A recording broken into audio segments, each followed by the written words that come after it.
உலக சர்க்கரை நோய் தினத்தை முன்னிட்டு நெல்லை அருணா கார்டியாக் கேர் மருத்துவமனை சார்பில் சர்க்கரை நோய் விழிப்புணர்வு நிகழ்ச்சிகள் நடைபெற்றன. விழாவின் ஒரு அங்கமாக உணவு மற்றும் நல்ல பழக்க வழக்கங்களை கடைபிடிப்போம் என்ற உறுதிமொழி எடுக்கப்பட்டது. இதை அருணா கார்டியாக் கேர் தலைவர் டாக்டர் அருணாச்சலம் தொடங்கி வைத்தார். மேலும் உடல் நலத்தை ஆரோக்கியமாக வைத்துக் கொள்ள இன்று முதல் 2 நற்பழக்கத்தை கடைபிடிக்கும்படி உரையாற்றி தொடங்கி வைத்தார். விழாவில் அருணா கார்டியாக் கேர் நிர்வாக இயக்குனர் ஸ்வர்ணலதா அருணாச்சலம், மருத்துவர்கள், நோயாளிகள் மற்றும் அவர்களின் உதவியாளர்கள், பொதுமக்கள் மற்றும் அனைத்து அருணா கார்டியாக் கேர் ஊழியர்கள் கலந்து கொண்டு உறுதிமொழி எடுத்தனர். விழாவில் நீரிழிவு பாத பராமரிப்பு பற்றிய சிறப்பு அமர்வும் நடத்தப்பட்டது. இதில் சர்க்கரை நோயாளிகளின் கால்களில் ஏற்படும் புண்கள், இரத்த ஓட்ட குறைபாடுகள், பாத பராமரிப்பு முறைகள் குறித்து விளக்கப்பட்டன. நோயாளிகள் தங்கள் கால்களை தினசரி சிறு பராமரிக்கவும், காயங்களையும் கவனமாக எடுத்துக்கொள்ளவும் மருத்துவர்கள் அறிவுறுத்தினர். நிகழ்ச்சியின் ஒரு பகுதியாக இலவச இரத்த சர்க்கரை பரிசோதனை மற்றும் பாத பராமரிப்பு சிகிச்சை அருணா கார்டியாக் கேர் மருத்துவமனையில் உள்ள சிறப்பு நீரிழிவு பராமரிப்பு மையத்தில் நடைபெற்றது.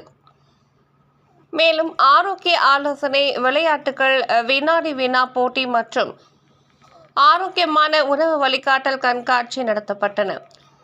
விழாவின் அங்கமாக நெல்லை மாநகராட்சி மேயர் ராமகிருஷ்ணன் தலைமையேற்று விழிப்புணர்வு விளையாட்டை தொடங்கி வைத்தார்.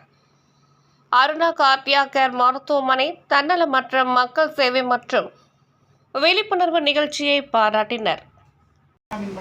வாரத்துக்கு ஒரு தடவை பார்க்கணும் காலை.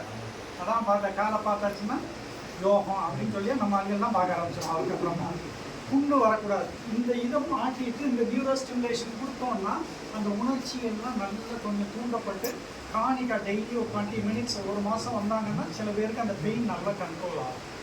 ஸோ அந்த காலில் மனமதப்பு இருக்கிறது வந்து ரொம்ப கவனமாக இருக்கணும். என்ன பண்ணுவாங்கன்னா வெயிலில் நடந்து போயிடுவாங்க, காலில் உணர்ச்சி இருக்காது. ஆனால் பார்த்தீங்கன்னா வந்தோடனே பொத்து போயிடும். ரெண்டாவது புது செருப்பு, புது ஷூ வாங்குவாங்க. நமக்கு எல்லாருக்குமே செருப்பு கடிக்கிறதுன்னு சொல்லுவோம். கடிக்கணும் என்ன அர்த்தம், காலில் ஃபிட் ஆகலைன்னு அர்த்தம் ப்ராப்பராக அது. ஆனால் நார்மலாக உள்ளவங்களுக்கு ஒரு புண்ணு மாதிரி இருக்கும், அப்புறம் சரியாயிடும். டயபெட்டிக் பேஷண்ட்ஸ்க்கு அந்த புண்ணு வர்றது தெரியவே தெரியாது, ஏன்னா உணர்ச்சியே இருக்காது. அதுக்கப்புறம் அவங்க 15 நாள் கழிச்சு பார்ப்பாங்க, சீல் கட்டி காலில் செல்லுலைட்டிஸ் ஆகி பெருசாகிடும். அதனால புது செருப்பு வாங்கும்போது, புது ஷூ வாங்கும்போதுலாம் ரொம்ப கேர்ஃபுல்லாக நல்ல குவாலிட்டியானது வாங்கி அவங்க போட்டிருந்தாங்கன்னா, நமக்கு சுகர் பேஷண்ட்ஸு 5 நாள் 4 நாள் கழித்து வயசானவங்க மற்றவங்க போட்டிருந்தா காலில் எதுவும் வலி இருக்கா, கால் பிடிக்குதா அப்படிங்கிறதெல்லாம் கேட்கணும். இந்த மாதிரி மார்க்கெட்டில் வந்து இந்த சுகர் ஃப்ரீ ஃபுட்ஸ்லாம் நிறைய இது பண்ணுறாங்க. அதெல்லாம் வந்து எடுத்துக்கலாமா? அதெல்லாம் வந்து எடுக்கலாம் சார். அதாவது வந்து சுகர் ஃப்ரீ தானே. அதாவது பெட்டர். அதாவது இந்த சுகர் ஃப்ரீ அப்படிங்கிறது வந்து எங்கள் இதில் வந்து அலோபதியில் சில இதெல்லாம் இருக்குது. அந்த வேர்டே வந்து சுகர் ஃப்ரீ, அந்த மாதிரி நோ சுகர் அப்படிலாம் இதில் அந்த பொடியை, அதுக்கப்புறம் அந்த டேப்லெட்டை காஃபியில் போட்டு குடிக்கலாம். பட் அதெல்லாமே இந்த ஆக்சுவலாக சுகர் ஃப்ரீஸ் தான். பட் என்னோட ஸ்ட்ராங் அட்வைஸு அது இல்லாமல் பழகிறது நல்லது.